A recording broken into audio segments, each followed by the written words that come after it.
Whoa. I don't know if this was there before. Oh. Okay, I think this might have been there before.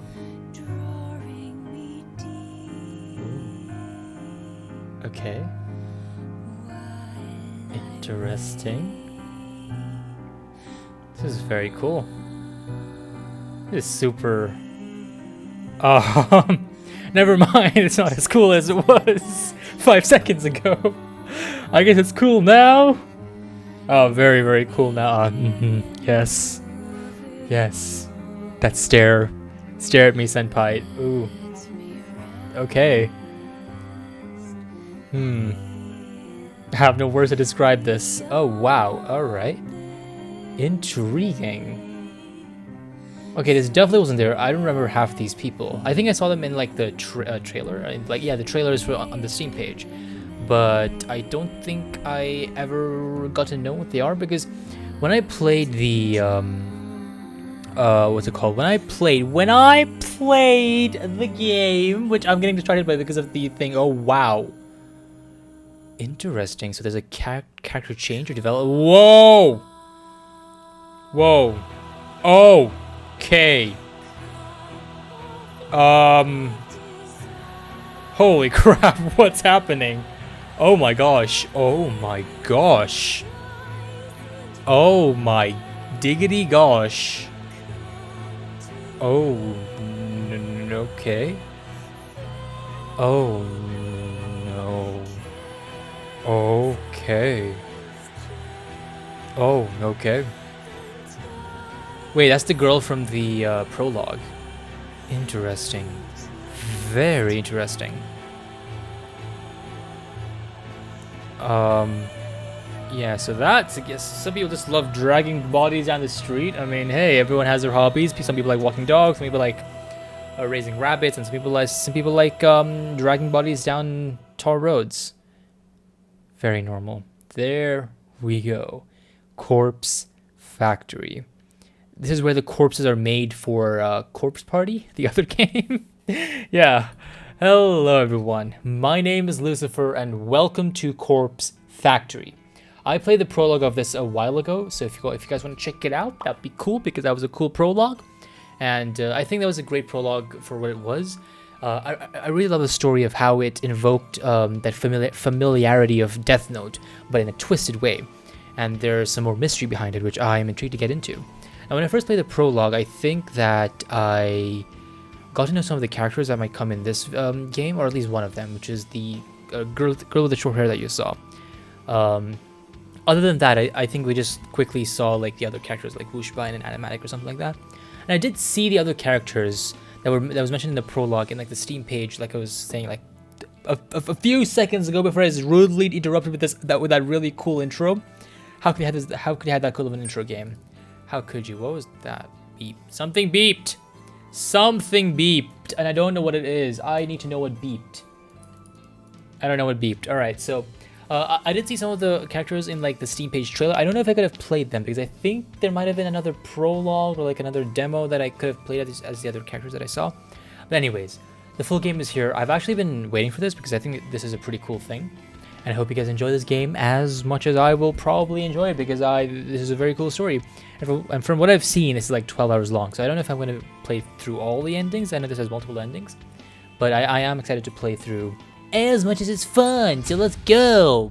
Let's hippity hop this and get that crocodilus.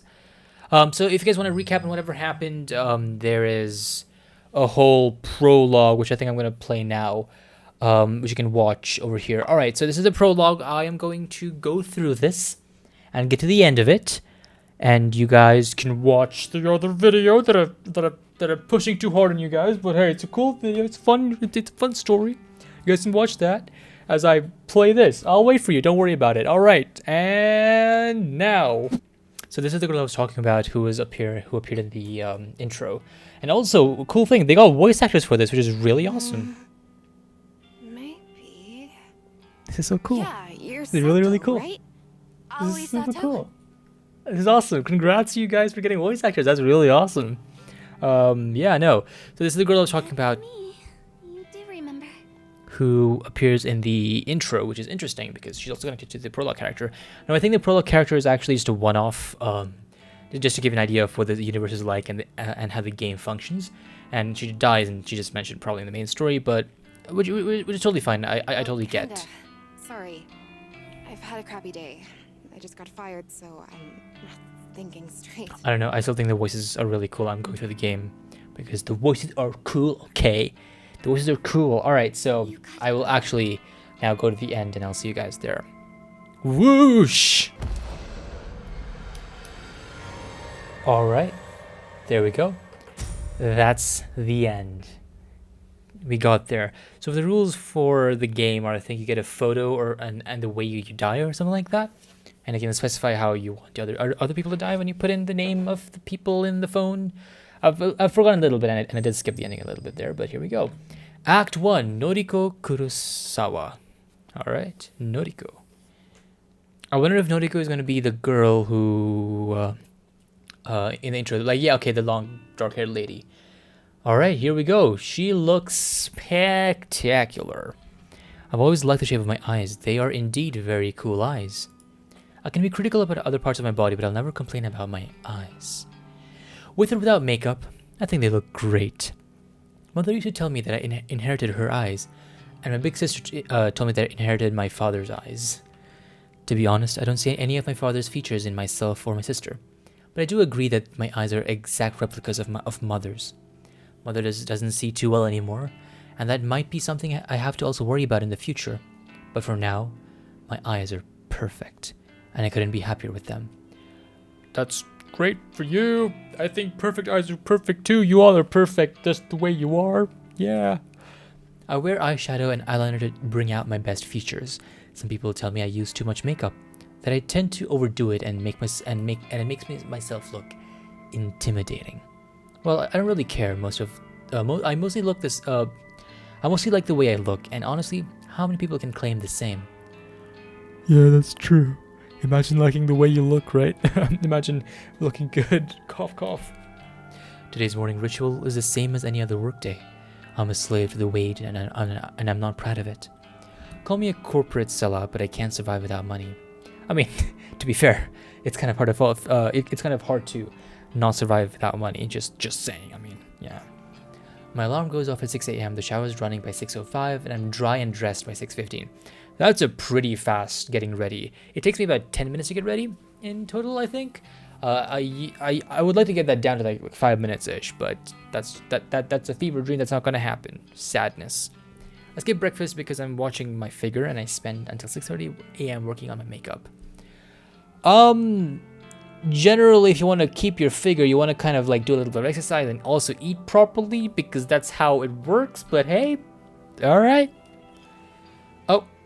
Oh, I'm out of my cramped shoebox apartment by 6:45. I was gonna say that was a school. There's like a school stairwell, but I guess not. It would be very weird to live in classroom 1A down in the school down the road, you know. Sometimes I catch my neighbor returning home from his overnight shift, and if so, I exchange simple pleasantries with him and continue on my way. Ooh, potential neighbor love interest, maybe. Today there is no sign of my neighbor, so I don't slow down as I descend the stairs and exit the building. Oh, sorry if I don't do any voices today, guys, or for maybe the next couple of weeks, or well, next couple of videos. I'm probably gonna start doing voices again because it's fun, but my throat is a bit not really great right now, so I'm trying to keep it a bit, yeah. I'm trying to keep it a bit okay for now, so I can actually keep, talk. So yeah. But I hope you enjoyed the video either way. No, I pressed space 2 times. Hitting the convenience store for a can of coffee saps another few minutes from each day. The convenience store, it was spoopy there. I prefer sweet milk coffees, but every now and then I'm in the mood for a rich, black coffee. I haven't drunk coffee in a very long time, and the only time I drink coffee is when my dad used to drink it. And he used to make like coffee with milk in it, so I drank coffee and milk.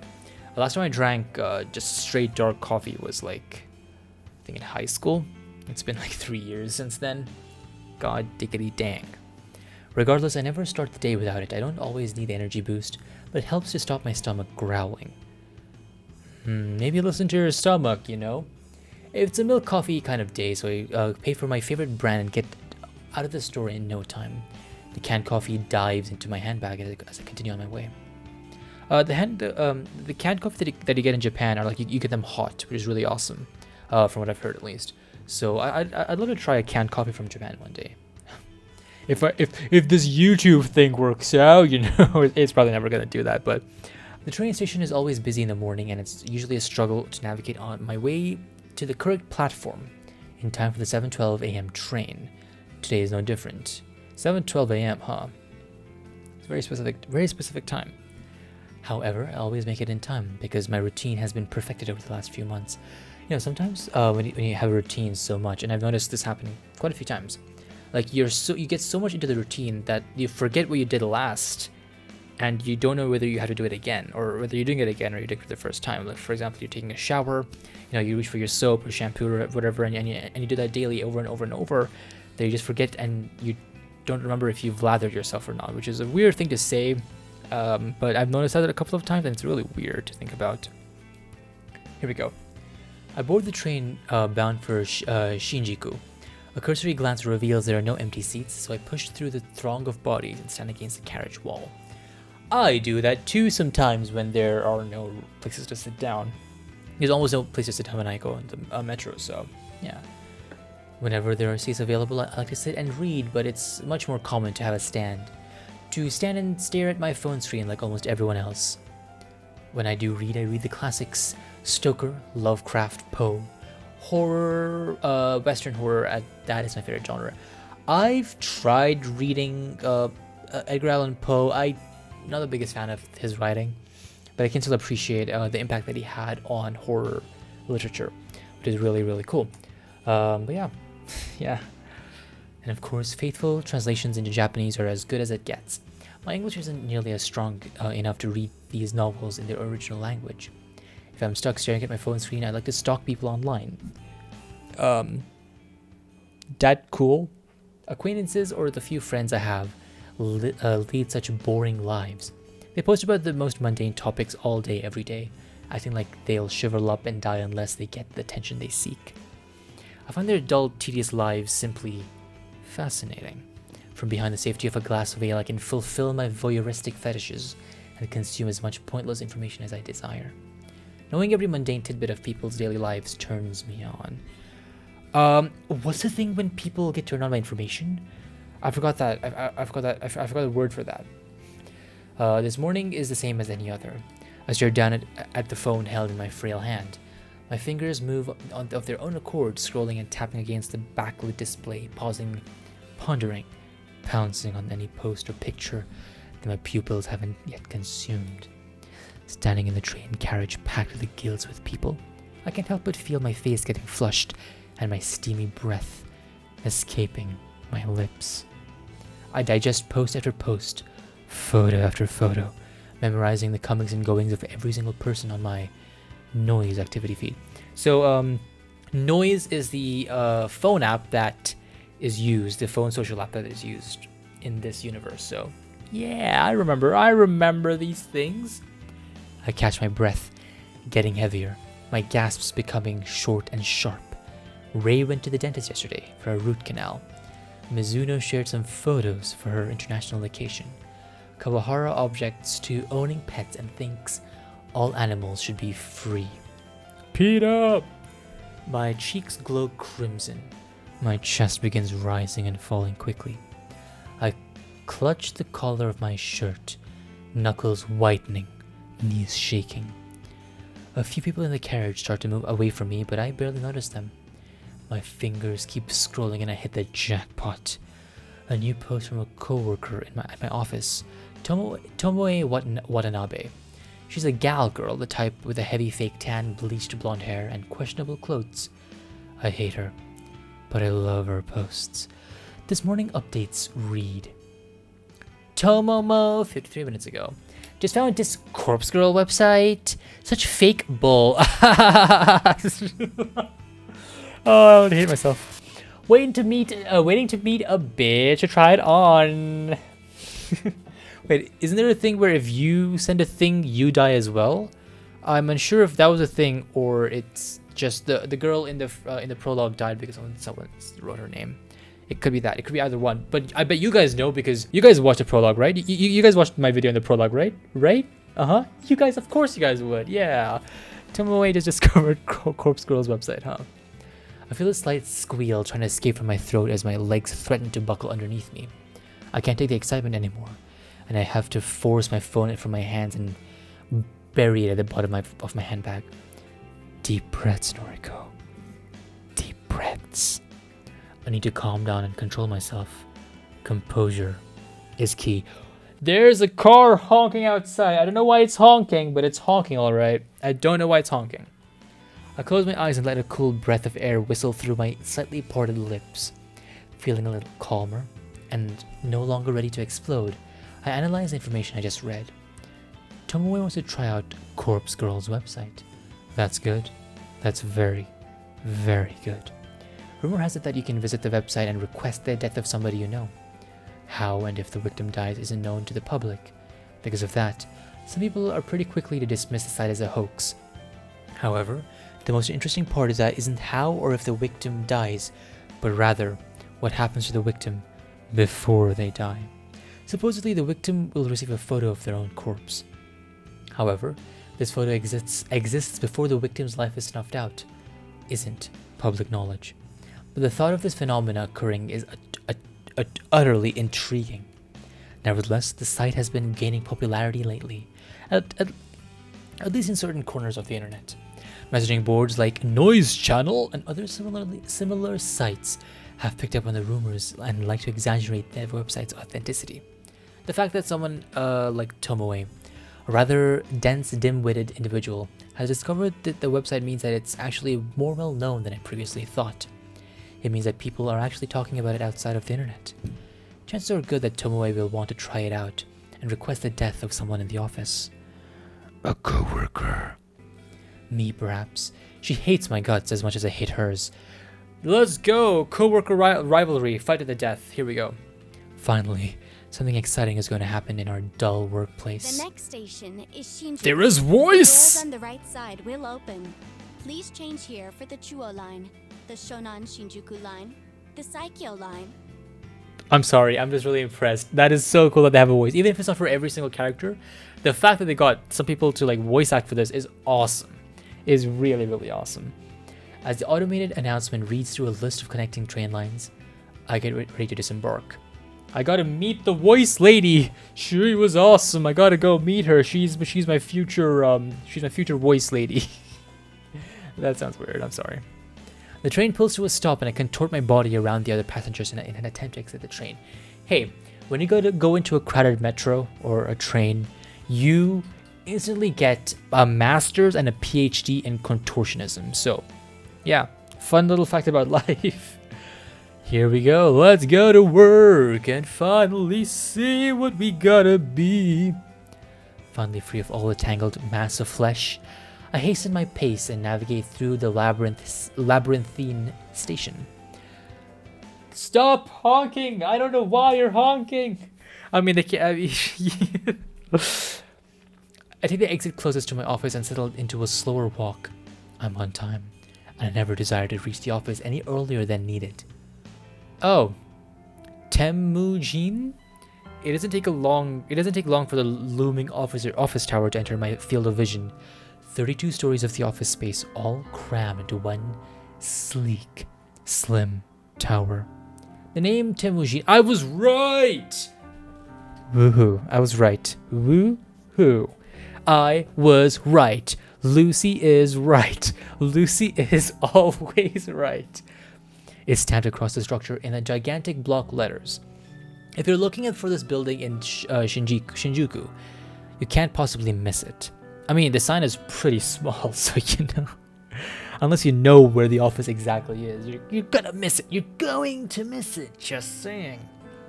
Temujin carries the title of Japan's third biggest banking corporation. It's a gigantic company, with other branches in Kyoto, Osaka, Sapporo, Fukuoka, and a dozen smaller cities I don't even remember. I'm sorry if I'm pronouncing any of the words wrong. My tongue has atrophied apparently, and I can't pronounce stuff correctly. I've worked here for close to 3 months now, not a long time in the grand scheme of things.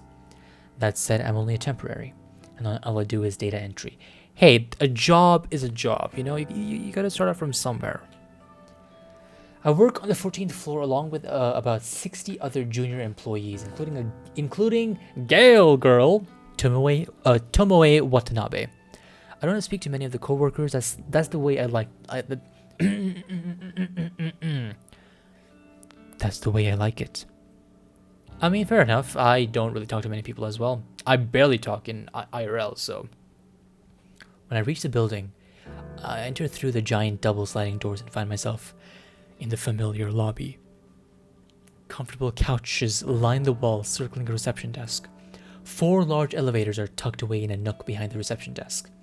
It's already busy this morning, though to be fair, this place is packed all the time. I avoid the crowds of sharply dressed business people, feeling a little out of place in my semi-formal shirt and skirt. Hey, nothing wrong with being semi-formal. Semi-formal is great for all occasions, though I don't think I own a formal dress, so. Ducking into a newly open elevator, I tap my employee ID card to a backlit panel. Interesting, everything in this universe is backlit. I don't know if that means something. I feel like that means something. I press the button for my floor. Let me guess, 666? The doors close and the elevator begins to smooth ascend. I'm surprised to find out that I'm the only one traveling up. Hey, elevator to yourself is the best kind of elevator, so. I reach my floor and listen to the soothing chime as the doors open, revealing the open layout office before me. The static drone of the workspace noise fills my ears. Conversations, ringing phones, finger tapping against keyboards, photocopiers, even the steady low hum of the air conditioner contributes to the overall din. I make my way to my desk, stationed in the middle of the floor and surrounded by a dozen other identical desks. As I walk, somebody taps me on the shoulder gently. Good morning, Kurosawa. Oh, you have voice. You have voice. Oh, I am impressed. I am so impressed. I'm sorry. I'm just taken aback by how impressive this is. I mean, yeah. Shinya Fujikawa, my senior, though he's really only a couple of months older than me. He looks like he's a couple of years younger than you. I mean, yeah. He must be wearing some magic Tom and Jerry face aging cream. He's worked here for a whole year after taking an internship straight out of a senior high school. He's not an intern anymore, although I'm not quite sure of his job title. I mean, should he not know you're a senior? Because, oh no, wait, senior as in senpai senior. I mean, age senior. That makes more sense than what I had in mind. All right. Morning, Fujikawa. There is more voice? No, I can't do any more talking. Well, I guess people have wanted me to shut up for a long time, so here we go. This game is finally giving everyone what they want. How was your commute this morning? Fine. Same as usual. Same as usual. That's good to hear. Did you read any of your novels? He's referring to the horror books I like to read. I can tell from his tone that he doesn't exactly approve of this subject matter. I thought he was very approving. I thought he was being approvey. Look at him. He's being very, very approvey. Approvey! I've known Shinya since junior high, and we go way back, but I wouldn't exactly call us friends. However, he is the only one that landed me this. He's the one that landed me this job, even though it's just a temporary contract. Why would he land you a job if you guys weren't friends? I don't know. Anime plot hook right there. I've always had this feeling that he's a bit sweet on me. I could be way off the mark, though. Well, I couldn't get a seat on the train today. Too hard to read while standing. I used to be the nerd. I still am a nerd, but I used to be that kid who used to read books while walking around. Like, literally walking on the street, walking in a mall. I used to read books all the time. Like, I had the book in front of my face. And I got so good at doing that I could dodge people as I was reading the book. So, yeah. I got skills. Oh, no.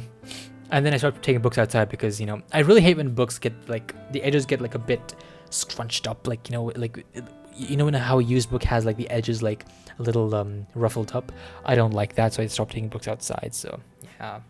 Yeah, and I haven't read much in the past few years, and I really want to get back into reading and my old hobbies. So yeah. I don't know why I don't know why I went on this tangent. I can't English. Help me, please.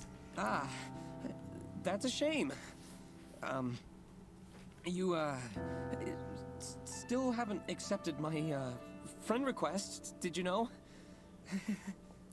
Well, if I did, then wouldn't I be friend zoning you? 1 second. I wanna reduce the music volume a little bit. That should be good. Okay. I want the voice to be a bit louder. I have to fight the urge to roll my eyes. I'm rolling my eyes as I speak. I'm rolling my eyes. Can you not see me rolling my eyes? I'm rolling them. He's a nice guy, but we were connected on Noise once before, and I had to delete him. Ah, no, I missed something. Normally I'd find anyone on my friend list fascinating, but here's the thing. Shinya never posts anything about his personal life. All he writes are long-winded rants on boring cases. I mean, I guess he's aiming for a niche group of people, so, you know. It's far beyond the amount of dullness I can even stand. I fish my phone out of my handbag and pretend that I'm looking at Noise. Oh, how about that? Looks like I don't have any incoming friend requests. The sass, not the sass, the sarcasm in that voice, though. I quickly dip my phone back into my bag. How peculiar. Well, I'll try and You got the wrong profile, kid. You must have gotten the other. What's her name? Sure, no Noriko. problem. You must have gotten the other Noriko. There's a Noriko number 2 down below in the basement. She lives there. She takes care of the basement. She's a ghost. Yeah. Okay, I don't know where I was going with that. All right. So scroll doesn't actually. 1 second. Scroll doesn't make it go backwards. Interesting. Very interesting. So I can't go backwards. I guess my choices matter in this game. For once. Oh no. Well, anyway, I better get to it. Work hard today, okay? No, you. Work smart, not hard. You got it. All right. Shinya offers a formal bow and goes on his way. Okay, I have to say, okay, I might be simping a little bit here, but Noriko's red hairline, it looks very cool. Okay, it looks really cool. I don't know what. Oh my gosh! On sweet little Shinya. You are Tomoe. I see. Oh my gosh! How long are you gonna lead on sweet little Shinya? I shiver and find Tomoe what not. Oh, you're the doll girl. You're the doll face. I forgot your name. I mean, I forgot what she called you. Gal girl. There we go. Why did I be lurking right behind me, buzzing around my neck like an irritating mosquito? That poor boy really has the hots for you. When are you gonna tell him you're a cold-hearted psycho? At the end of the world, actually, it's gonna end tomorrow. So, yeah, sadness. Listen, I'm not needing That it red all, hair streak. and I'm It's no so cool. psycho. Yeah, that's what a psycho would say. Sounds like something a real psycho. Exactly. Tomoe gets it. Of course, this is none other than the gal girl, Tomoe. The very same brain-dead moron who posted this morning about wanting to try Corpse Girl's website. She's the kind of person that likes to stir up trouble and instigate conflict. She's had her vacant eyes on me since the day I first stepped foot in the office. She loves to torment me any chance she gets. Maybe I rubbed her the wrong way somehow, although I'm not sure what I ever did to her. Even though she's a data entry temp like me, she's worked here just a little longer than I have. Unfortunately, that means I have to defer to her as my superior in this professional environment. She knows as much as she knows as much and likes to take advantage of the fact as often as It's possible. funny, you know. You don't look like the type of skank to lead on a goody-goody like Shinya. Yeah, because I like to shank him, not skank him. Ha! I told you, I'm not leading him on. I just noticed Noriko's wearing a choker. Well, Chokers if are you're very not cool. interested, maybe I'll take him out this weekend and tongue him at the cinema. Be my guest. Okay. Have fun with that. Great job. Gross. Do what you want, but I doubt he's into someone with your, Look, Sick burn, bruh. Oh yeah. What was she Sick into? burn, bro. You think he likes your flat chest, little Miss Gothic Lolita? Okay, well, here we go. Classic anime chest fight. I know I should shrug off comments such as I know I should shrug off comments such as this, and normally I would, but backing down from Tomoe isn't something I can do easily. I'll give you a tip. Guys like Shinya are smart, clever. If you want to impress him, don't let him know your head is as full of air as your inflatable breasts. Oh! Bird! Boom! Kaboom! You got owned! A flash of crimson lights up Tomoe's face, and she looks ready to lash out at me. A group of juniors like us, look over to us in concern.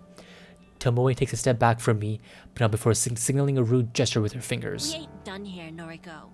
Watch your back. Why? I got back to watch for you. I was gonna say something cool, but I forgot what I was gonna say. I'm trembling. Oh yeah, I'm shivering in my boots. Yeah. Tomoe walks away, and I breathe a sigh of relief. If it wasn't for having to deal with her, I wouldn't dread coming to work every day. Anyway, I wonder when she is planning to test out Corpse Girl's website. Will she try it on me since we just fought? I'm not really sure whether if I should be excited or scared. Either way, it will definitely be fun to find out what happens when she does try out the website. I finally reach my desk and take notes of this time. I was supposed to start working 5 minutes ago, so I could quickly log onto my computer and check today's task list. It's all standard stuff today, and I need to transfer a few tables of numbers from a spreadsheet into our company's online database. You can automate that, and it's not even hard to automate that, so yeah. When I'm done, I have to run it by a few other people and then commit the changes to the server. The work is dull and repetitive, but my salary isn't bad. On the plus side, I get to wear headphones and listen to music while I work. I dip into my handbag and retrieve my headphones, my phone, a can of milk coffee. That milk coffee's gone cold, and a handful of breath mints. I lay them all out on my desk, neatly. I slip on my headphones, plug them into my phone, and hit play on the work playlist. Loud symphonic metal lovingly thrashes my ears as I crack open the can of coffee and take a sip. I turn American there, yeehaw! Okay, let's get started. Let's get started. Here we go. Spreadsheet minigame. Here we go. Spreadsheet minigame. No spreadsheet minigame. Sadness. I return to my quiet, cramped apartment after work. The place is eerily silent, a stark contrast to the bustling office where I spend my days. Throwing my handbag onto the tiny coffee table, I pick up my laptop and sit on the couch. I lie back and get comfortable, letting my laptop rest on my stomach as it boots up. The whole screen loads up and I click a couple of times, opening my web browser and then head to a very specific website saved in my favorites. Oh, Corpse Girl's website. A cute dancing zombie girl is animated at the top of the page, a peculiar irregularity that always makes me giggle. I noticed that the page view counter at the bottom of the site is nearly the same as it was yesterday. There have been maybe 4 or 5 new visitors. And you said that it was very popular. Ha! Liar! I mean, it could be known, but just not gotten to, I guess. I heave a sigh. Maybe the website isn't quite that well known, after all. That begs the question, how did Tomoe discover it? Wait, did they change the model for this? I don't know. And guess how you can find out? By watching the prologue. Go watch the prologue. You can't watch this. You're half an hour into this. You still have time to watch the prologue. Go watch it! Well, never mind that. My eyes scan the website's content. Request a death. Big bold letters headline the site. The intention couldn't be clearer. Further information on the site is sparse. Brief instructions tell the user to fill in a victim's phone number and upload a photo. Aside from that, there's not much else to mention. It doesn't even ask for a name. After scanning the site, I move my mouse to the browser's address bar and click. I type a / after the website's address and then add the word admin. Oh, Oh, I was going to say at the very beginning that she could be like the owner of the site as like a throwaway joke, but it's actually real.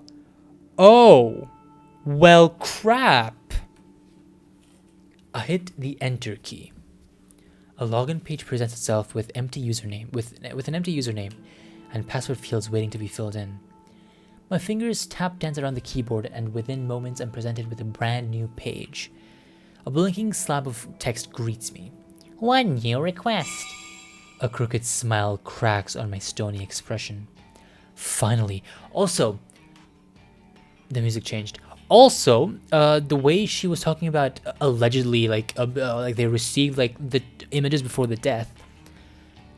She was saying it in a way that kind of ensued that she might be like the owner, kind of like. I was gonna mention it back there too, but I didn't because I thought that was stupid. But hey, Lucy is right. Lucy's always right. Haha. Yeah, sure. Somebody has requested a death. Somebody's asked me, Corpse Girl, to kill a victim. This is where things get exciting. I giggle and feel my cheeks flush red. This is the first request I've had for about a week. I've been logging in every morning, fingers crossed that somebody has elected a new victim for me. Today my wish has come true. I can't help but feel emotional at a time like this. So that's why she likes to find find information about people. This is in a way of finding information about them, I suppose. So yeah. My lower lip trembles and I feel tears welling up. I dab the corners of my eyes and gently to avoid smudging my makeup. As I hover over my mouse cursor over the view request button, a familiar and pleasant tingling sensation surges in my chest, my stomach, my thighs. Are we gonna see something that I'm going to remove as well? Listen, I removed a whole thing from the what's it called? From the Hatchet Man game novel thing. Do I have to do it here as well? I shiver with anticipation, my hot and steamy breath beginning to fog up my laptop screen. I click the button. Request details. Today, 2:47 local time. Victim's phone. Star. Downloading image attachment. Oh. Okay, very normal looking person. Alright, not a demon. The victim's photo automatically loads on my screen. The person in front of me is a local stranger, but that's okay. It doesn't change the tasks set out before me. A woman, rather plain in her early 30s. She's not well dressed with minimal makeup and she's not really putting her personality on display. It's a nice photo, but better quality than some of the images I've received in the past. In fact, the photo looks like a corporate ID picture. I wonder if it was downloaded from the company database or website. Probably, actually. That looks very corporate. Yeah, now that you mention it, that looks very corporate. My phone is trying to flip itself for some reason. I think it's been watching too many bottle flip videos. Well, the source of the photo does not matter. The simple fact of the matter is that somebody has made a request for this person to die. It falls to me to fulfill that request, and as Corpse Girl, I take requests very seriously. Add the victim's photo and have her phone number. All I need now is to select a way for her to meet her untimely demise. I have previously thought about including an extra field on my website, an option for the user to choose the way they want their victims to die. After all, it would reduce the amount of strain on my creativity if the method was decided for me.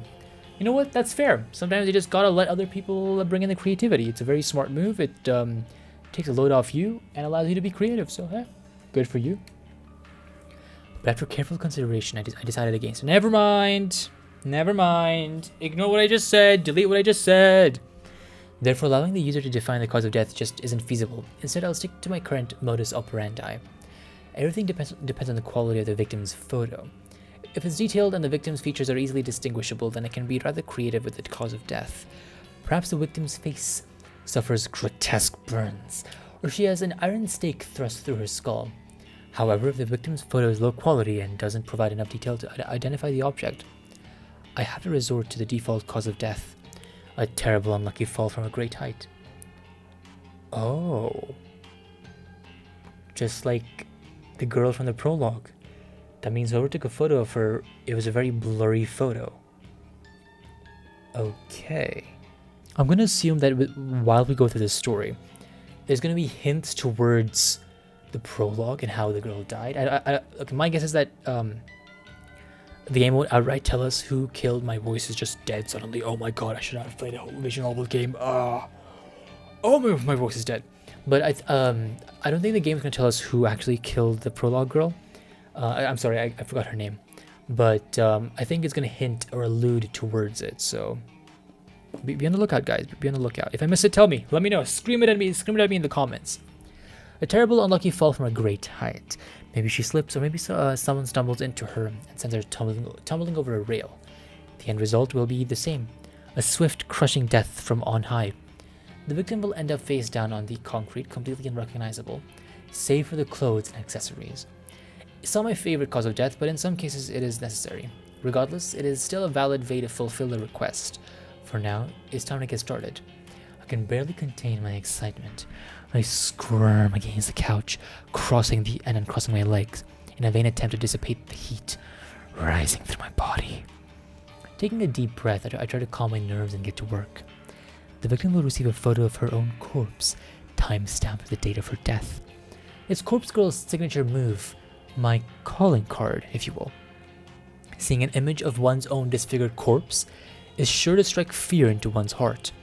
And that's precisely the reason I take this step, to make the victims panic and act rashly. First things first, I save the victim's photo to my laptop's hard drive. I store it in a folder discreetly named System Files, hidden away in a root directory of my operating system.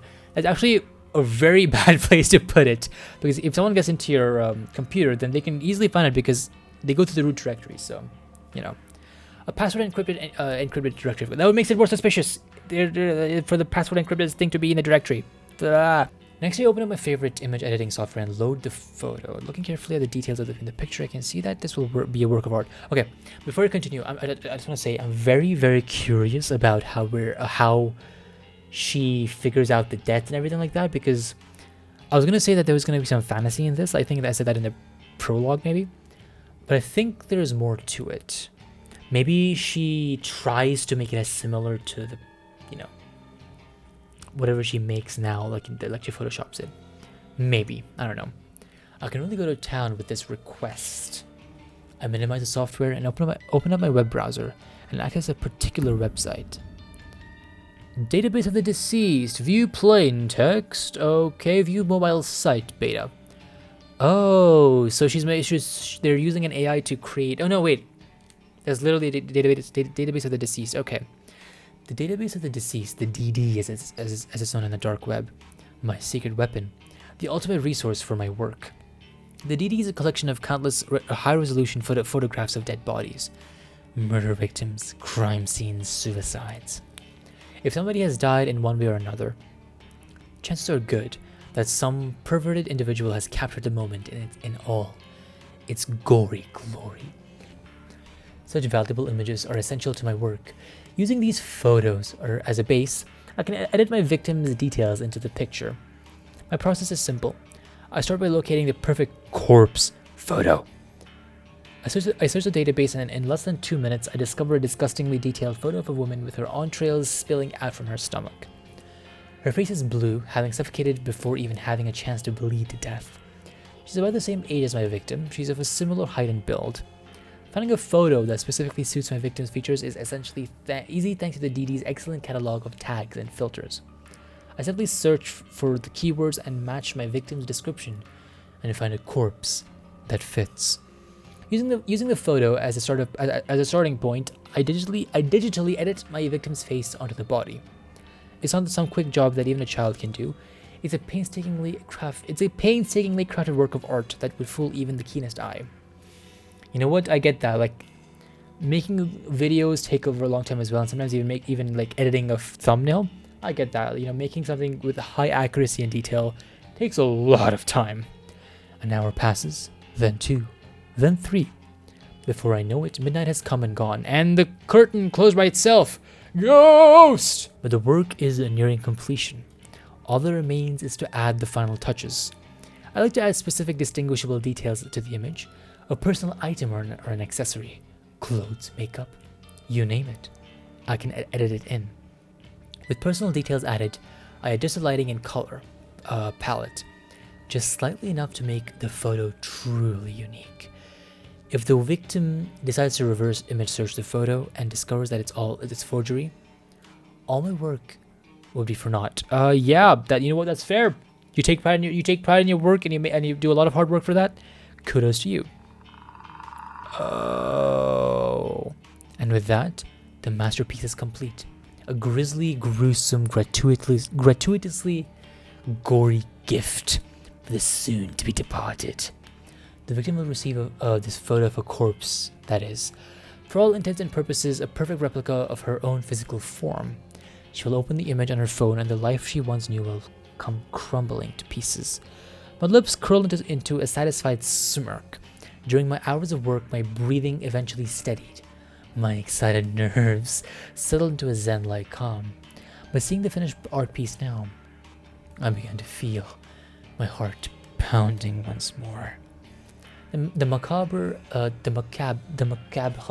vision before me is exhilarating. Adrenaline and dopamine surged throughout my body, giving me a sudden head rush of bliss. To say that I'm attracted to the sight of blood and guts would be misleading. No, I'm not into that at all. The excitement steams from the thoughts of taking control of somebody else's life, dictating their future, controlling their fate. For with the creation of this image, I've taken the victim's life into my own hands, like a puppet master pulling the strings of a marionette. Also, just as a quick kind of thing, aside kind of thing, it's actually very easy to see if an image has been like photoshopped or like it's an actual photo. If it is to open an image in Notepad, it tells you if it's gone through Photoshop or like any other software. So yeah, tech-savvy people could beat this game. Haha. By forging this convincing creation, I will compel the victim to take her own life. That's right. My own hands need not become stained. The hands of Corpse Girl have never been more dirtied with the blood of a victim. You know what? That is true. In a way, shattering a human's psyche, their reality, can actually have devastating effects. This is very apparent in Lovecraftian creatures. I've talked about Lovecraftian creatures a lot, and I've played games about Lovecraftian creatures. They're creatures that are so unfathomable to the human mind, it literally breaks you, and a human dies just trying to process the creature. It's that immense of a being in your mind. So yeah, in a way, this is psychologically possible, where someone seeing their own death in that way can literally break their psyche. But I also think that quite a few people will be able to, handle seeing that. There are quite a few people that I know that would look at it and go like, "Huh, that's cool. Wow, great little photo," and just go on with their lives. So yeah, that is very interesting. This is very interesting. I don't know why I went on this little rant about Lovecraftian creatures. Ooh, all right, let's keep on playing the game. Ignore me. I am dumb, weird, and creepy. So let's go on about the game of the corpse of the party. No, factory. This is the true nature of my work. Carefully crafting corpse photos in such a way to convince the victim that their fate is already sealed, that no matter what they do, they cannot escape the death that awaits them. And the date stamped on the photo is the icing on the cake, the ultimate driving force behind the victim choosing to end their own life. A date so near in the future, a time that has not yet occurred. A fiber of uncertainty carefully interwoven into the image that causes the victim to pause and consider the possibilities. Is this the photo from the future? Is this truly my fate? How can I outrun the future that has been pre-decided? Again, okay, so while this is still technically possible, it's also not possible because there are quite a few people who wouldn't think that, who wouldn't go through that whole reality shattering kind of thing. So, yeah. And this all depends on the person who's receiving the text to believe in Corpse Girl website, the Corpse Girl website. So, yeah. Yeah. Uh-huh. These are the thoughts that run through a victim's mind. Despair and dread flood the senses. Overwhelming anxiety gives to calm acceptance. This is my dead body. This is how I die. Why should I fight it? And when the victim's last vestige of resistance gently breaks, like a silk spider web being torn from a cool breeze, they finally give in. They invite their end. This is the way it will all go down for this woman, this complete and total stranger. I'm confident, certain, convinced. I mean, that's a lot of alliterative words which are cool, but still, people won't always fall for it. It was a sudden spark of inspiration that guided me to begin fabricating corpse photos about a year ago. I can never quite recall exactly what it was that spawned the idea. Sometimes I get close to remembering, but the recollection dances at the edge of my mind and slips back into the darkness. Regardless, I ventured down a dark and dangerous path. I built Corpse Girl's website and invited strangers to request the deaths of people. She built a whole website. That's really cool. Just saying, building a website isn't easy, but it's it's really impressive and cool. I mean, she does work in a company. I mean, she is like a database person, so she would know a little bit of coding there. So yeah. It was sales tactic, simply a way to encourage users to submit images. I had no intentions or means of ending lives.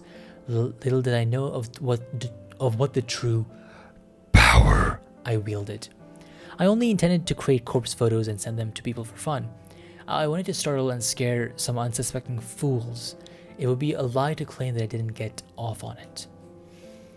I thought of people shrieking in fear at the sight of their own corpse was more than delicious. It sated my budding lust. It filled a dark hole in the depths of my soul and gave me purpose. Never in a million years did I dream that one of my corpse photos would result in the death of another human being. Oh. I'll never forget her name. Ruri Hatano. 20-something, slim, gorgeous, eyes that took my breath away the moment I gazed upon her portrait. She was the first person to make me feel bad about crafting hoax photos. The only person to make me feel bad about it. But I did it anyway. Corpse Girl never rejects a request. It's my conviction. I forged a beautiful rendition of her death. There is an ambulance beeping outside. Beep, beep, beep, beep. Thanks to some rather macabre source photos obtained via the database of the deceased, I strung Ruri's corpse up in a field like a ghoulish scarecrow. The photo was incredible. It is my 5th or 6th work. The 5th or 6th time a user of Corpse Girl's website requested a death. Interesting. Big beep, I hear you. So, she's very good at Photoshop then. She's very, very good at Photoshop and like editing. She can make a career out of that, Just saying. Ruri Hatano died just hours after receiving the photo. I don't know why. I don't know if she killed herself or if someone murdered her. But I know one thing. Oh, wow. Alright. Ruri Hatano's body, her real body, was found in a field, hanging like a crow, surrounded by crows. Okay, so maybe this game will go into like fantasy a bit, and whatever she's photoshopping comes to reality. Sort of like Death Note, but in a twisted, different way. Her eyes had been gouged out of her skull, and her stiff fingers clutched her phone tightly. Oh, the phone is there! Wow, the details of this are really amazing. Wow. According to the news report, her phone displayed a familiar image, the very image I created of her corpse. When I first learned of Ruri's death, I was overcome with various emotions. I felt sick, elated, disgusted, overjoyed, depressed, and aroused. Had I somehow caused her death? Was Corpse Girl responsible for taking a life? Even though my hands were stained with blood, I still felt responsible. A lurid truth descended upon me at the moment. Corpse Girl held the power to end lives, and the more I dwelt on the fact, the more obvious it became to me. I began to feel that power pulsing through my veins, thrumming in my blood, and as my heart pumped and pounded within my chest. I can't explain how the power works, and I don't know why I have it, but somehow the corpse photos I create can compel a victim to end their own life. or compel someone for someone else to end it for them. Now, I personally think that this game is going both the fantasy and scientific route, where she's creating these photos and there's like some fantasy kind of thing making those photos come to reality. But also it's like psychology, where the photos are kind of like, I don't know, making people do it themselves or something like that. I don't know. I think it's gonna go down both the roads, like in the middle ground, make you think about it. So, yeah, I could be wrong. Who knows? Cut back here, 20 episodes in, when we finally find out what's happening. And I didn't even have to leave the safety and comfort of my apartment to ensure her death. Corpse Girl's power is real, extraordinary, and I vow to exercise that power as frequent as possible. My voice is dying, but that's also very interesting. Also, wait, she was sitting behind her window. There's no chair in front of her window here. Continuity error, I see. Ruri Hatano died last year. Since then, I've been chasing that rush, that thrill that comes with snuffing out a soul. It wasn't hard to grow the popularity of Corpse Girl's website after that incident. Particularly, dark corners of the internet gobbled up the news with enthusiasm, and the site saw an influx of new visitors. And on a few occasions, I've even overheard people in the real world whispering about the mysterious website that lets you request your death. I've crafted corpse photos for dozens of requests. Each photo is more convincing and realistic than the last, thanks to my ever-evolving skills. But none of my recent attempts have been successful. Not a single person has dropped dead since Ruri Hatano. I'm beginning to wonder if Corpse Girl's power has fizzled out. Or perhaps I never had any power to begin with. Maybe Ruri's death was simply a fluke, a morbid coincidence. I spent countless hours doubting myself, doubting Corpse Girl. I've tried so hard to replicate that one success. Every time I receive a request, I did the same thing as I did in Ruri Hatano's case. I edit the photos of the victim. I create a convincing corpse photo, and I timestamp it with a time of death. I send the photo to the victim, and then I leave the rest up to fate. But nothing ever comes of it. I'm not so delusional to think that in normal circumstances, a simple photo will be enough to convince someone to kill themselves. And even if that photo fell into someone else's hands, it would not inspire them to go out and kill the victim, of course not. However, there are no ordinary circumstances. I once activated a power beyond the ken of mortal men. I caused Ruri Hatano to die by her own hand, or by the hand of another. I need to find a way to manifest my power once more, to prove that I, Corpse Girl, have the power of death and destruction at my fingertips. Interesting. Okay, so the story might just be of her finding the power, and it's going to end at the prologue where she finally has the power. Maybe.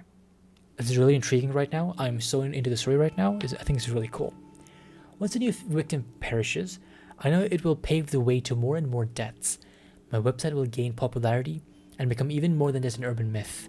People will live their lives in fear and forever wonder if Corpse Girl is lurking behind the next text message they receive. Yes, I can see the future I crave so clearly in my mind. I'm close to achieving my goal. I know I am. And when my dreams come true, I can finally... And she drifts off to sleep. Yeah, she does. Oh boy. Tuesday morning. Here we go. The incessant chirping of birds gently kindles the embers of my consciousness. My heavy eyelids to find my body controlled before me, legs splayed across the couch in the most uncomfortable position I can imagine. I groan and twist my torso, letting my spine pop and crack until the aches in my body drift away. You gotta exercise. You know, pick up that plant pot. Pick up this plant pot. Pick it up and do some squats with it, you know? The best way to exercise is with a plant pot. I need to stop falling asleep on the couch. I'm still young, but I can't handle a night away from a comfortable bed. I have back pain. I have lots of back pain. I understand this. I don't necessarily... I've never slept on a couch before. Well, I think I slept on a couch once before in a classmate's house. But I can't normally sleep on like different beds really fast, so sadness. My eyes fall upon my open laptop, lying on its side on the floor. The screen is blank, the battery drained. I briefly panic, hoping against hope that I save my work before falling asleep. This is why you save your work. Everyone must save their work when they're doing any kind of work. Save your work. Save yourself. I stumble to my feet and pick up the laptop and charge towards the power outlet. I see what you did there. I'll plug it in, boot it up, revitalize the mechanical beast, and feeling a wave of relief as the whirring of the internal fans signify the breath of life. Just because the laptop's on doesn't mean your work's not saved. Yeah, English, I know. The screen flickers and bathes my eyes in harsh light. My eyes squint against my will and make out the image before me. The mutilated corpse of my latest victim, Perfection. Perfection in picture form. The timestamp in the lower corner reads May 27th, 11:07, tomorrow's date. The photo is ready to be sent out. If I send it now, the victim will receive it immediately. Notice the date and realize that her death is imminent. It's time to set the wheel of demise in. It's time to set the wheel of demise in motion. Yeehaw! Leaving my laptop at the outlet, I quickly dart into the kitchen. Well, to call it a kitchen is misleading. It's simply a tiled area connecting to my living space with a small refrigerator, microwave oven, and a single hot plate. You know what? That can be a kitchen. If it has a fridge, it is a kitchen. A small stack of drawers is nestled next to the fridge, and I pull open the second drawer from the top. Plunging my hands inside is always an odd sensation. My fingers get buried underneath a dozen cheap plastic flip phones. I grasp one of the phones between my thumb and forefinger and remove from the drawer. So these flip phones can use apps? That's very cool. It's a scratched up pink model from 2010 or so, a relic from a time not all that long ago, but that may as well be forgotten. I flip the screen up and turn the device on, relieved to see this artifact still holds power. To be fair, I charged up all these phones just a few weeks ago, but the fact that they retain a charge after being inactive for so long is a testament to their engineering. In any shitty line of work, these kind of phones are referred to as burners, cheap disposable devices that are discarded as soon as their purpose is fulfilled. I acquire them by rather unsavory means, but that's neither here nor there. I use these phones to send out photos I make. By doing this, I avoid using my personal phone, and thus prevent anything from being traced back to me. You know what? That's very smart. That is very, very smart. I commend you for that. You are a smart corpse girl. When a photo has been sent, I keep the burner's phone for 24 hours, just in case the victim sends a reply. I know I'd get a real good laugh out of that. Of course, I don't keep the phone on my person. I store it in an old shed at the back of my apartment. When 24 hours have passed, I remove the phone's SIM card and snap it in half, and discard it with the combustible trash. The phone itself gets smashed and trashed in the dumpsters outside the convenience store. What about the combustion? I want combustion, please. Thank you. Wee woo, wee woo, wee woo. There's an ambulance outside. I also delete the photos off my hard drive and clear my internet history. Obviously, I don't use my own internet connection at home. I leech off my gullible neighbor's Wi-Fi. You know, that's still very easily traceable to you. So, you know, yeah. He's under the impression that I can't afford my own internet connection. Whether or not I convinced him of such is irrelevant. So, I mean, hey, you're buying burner phones every other time, so you know, getting your own internet connection is expensive, you know. So he's happy to share his connection with me. Should the police ever try to track my actions, it'll only be led straight to my neighbor. I mean, if they do any more research and they, you know, then go to the neighbor, then they'll find out that it's you very quickly. Just saying. I've gone to great lengths to ensure my actions are untraceable. This has all been in anticipation of my inevitable success. Looking down at the pink phone in my hand, I clear my mind and focus on the task before me. The photos transferred easily from the laptop to the burner phone. Once complete, I open the text message app and enter the victim's phone number. It's again very easy to trace where a photo came from if you know how to do it. Just saying, you know, just saying. My voice is so dead. I have not talked this much in a while. I leave the message field blank, but I attach the photo, of course. The victim will receive an empty text message from an unknown number with only an image attached. The message is just about ready to send, but there's one more flourish I'd like to add. I open a particular app I previously downloaded to every burner phone. It's called Number Mask, and it's one of the most ingenious apps I've ever used. The apps ask for a number I want to use. I punch in my memorized trademark. 66633666622666644 666. Now when I send a text message, the receiver will see this number appear on the caller ID. Not only does it mask the burner's real phone number, but it's an extra calling card to boost help my infamy. I smirk. I mean, just saying, if you want to be famous for this, then you're not getting paid to do this, so, you know, yeah. Unless you can start getting sponsors for your deaths. Like McDonald's arriving at the person's doorstep before they die. Or like, I don't know, who's good sponsor? Raid Shadow Legends comes by like a Raid Shadow Legends ad rolls on your phone just before they die. So yeah, I smirk, my thumb hovering over the send message button. This is it. This is gonna be my long-awaited victory. The second victim and to end up dead. I just know it. This is a stepping stone to my success, the second of many bodies that will pave my way to glory.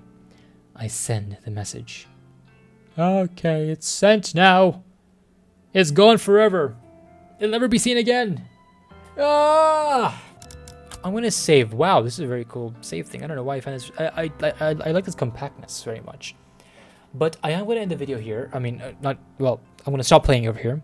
We'll end the video in a bit, because I think this is very fun. I think this is a good place to end it for now. Just because my voice is really dying. I can taste blood. I can taste blood a little bit. I think I'm overstraining my throat. Yeah, I think this is great. I think diving right in to like the creator of the Corpse Party website was a great idea. I was not expecting to go right into this, and I'm pleasantly surprised. I think the story so far has been intriguing. I can't wait to play more. I think this is super I think it's super interesting, you know, just going into just a normal person running like this website, and I think there is mystery and intrigue into this. And I think probably I mean I'm thinking a lot right now. I wonder why. I shouldn't think so much, but I think what's gonna happen is that we're gonna end this game where the prologue starts. I think it's gonna be where, so this game's gonna take place in the 3 weeks where Namuki, I forgot the name already. Oh, crap, but it's gonna be how she finds her power, because I think the Corpse Factory the Corpse Girl website does have sort of like probably latent hidden powers or something like that. I don't know, we'll see. But from what I've seen on the from the intro, I think there's probably going to be, I don't know, the cult of Corpse Girl, or she's gonna have to physically start going out to kill people. You know, there was that girl with the mask in the intro, and I don't know. I have a lot of theories right now. I have a lot of stuff in my head. Yeah, maybe the guy that we saw, that who was the second seemingly protagonist of this story. Maybe he is the second admin, or maybe he starts investigating into this, or maybe this mysterious power happens and she finds him to explain why she has this power over, with Corpse Girl. I don't know. I just think this game is very interesting. It has very interesting lore. Yeah, I think it was really fun, and I was pleasantly surprised to see this on the front page of Steam. Like, I think it was recommended to me. Maybe, I'm not sure. So Steam knows me a little bit too much now. Oh no, but yeah. I'll still play this very fast because the developers messaged me or commented on one of my videos a couple of days ago, and they probably did that to other videos as well. But hey, come on, that shows dedication and the love they put into the game. Like, yeah, I'm getting into the story right now, and I really enjoyed it. So yeah, if you guys want to try it out yourself, watch the prologue, guys. The prologue, watch it. The prologue is there. You got to watch the prologue. Anyways, yeah, links it below if you guys want to try the game, or if you want to actually watch the prologue I made. And yeah, that's gonna be it. Let me know what you think about the game and what you expect to happen. I will be intrigued. That being said, thank you guys for watching, and yeah, thank you for liking and then commenting and everything like that. Thank you for that. You guys are cool. You guys are amazing. And I'll see you in the next video, guys. Thank you guys so much for watching. And I do mean what I mean. You guys are amazing. Take care of yourselves. And yeah. Goodbye.